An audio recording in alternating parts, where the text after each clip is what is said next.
Guys, I drank fog today. No, seriously. It was really cool. Okay, this is Ramblings with Rebecca, and this is Notes from the Field. So I've been talking lately about Dar Si Hmad, my research partner in southwest Morocco. They're a local NGO who focus on education, development, and culture. And their flagship project is fog harvesting, which sounds intriguing from the name, I would say. And then you Google it or read about it, and it sounds pretty cool. You can use nets, like tiny nets, to capture and condense fog and then pull it all together and drink it. It's good water. Okay, cool, fun. No. Epic. Very cool. Very fun. So Dar Si Hmad's main offices are based in Agadir, which is a fairly large city, tourist city. It has an airport, but it's quite far down from the more mainstream cities of Casablanca, Fez, Marrakesh, where kind of the big, bustling, what you would assume as Morocco, where most tourists would go, kind of places are.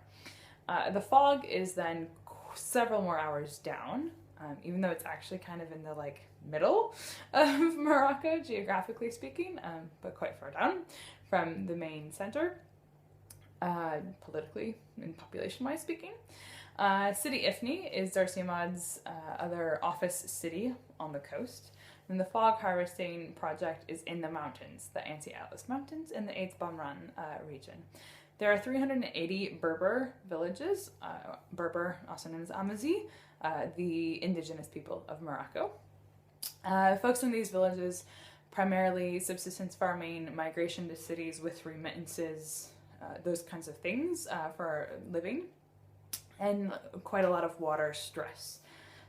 Women and children, generally, though also sometimes men, will walk and collect and carry back water. Sometimes they're walking 4-ish hours a day. During the dry season, the summer months, they have to wait for the water level to rise in between collections, so it really is quite an obnoxious chore. Folks are working with around 8 liters of water a day, which is really not much, and it's not great water anyway, coming from an open source well where livestock are also watered, those kind of things. In Morocco's urban cities, they're using 85 liters of water a day, so more than 10 times the amount. And I would say growing up in Michigan, we used way more. Not great water in terms of quantity or quality.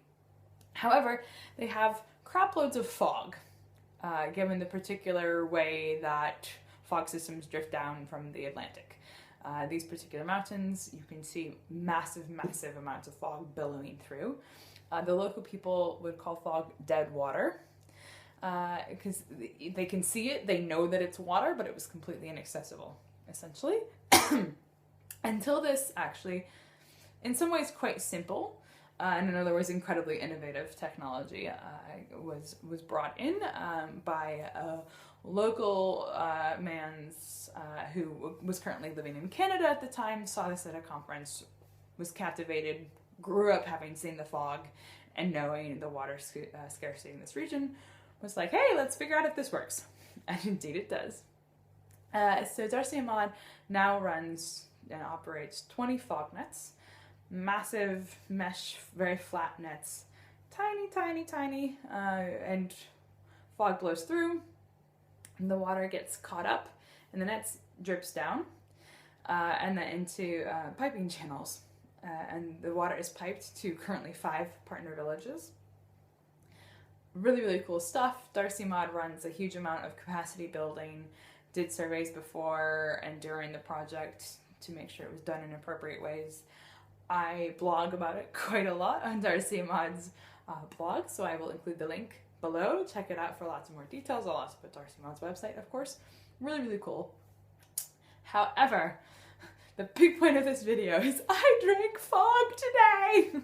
I got to go visit the nets. I did some interviews, met some of the villagers who now have fog piped into their homes. But while we were up by the nets, I got a chance to turn the tap and drink the fog incredibly directly, like the purest of pure water.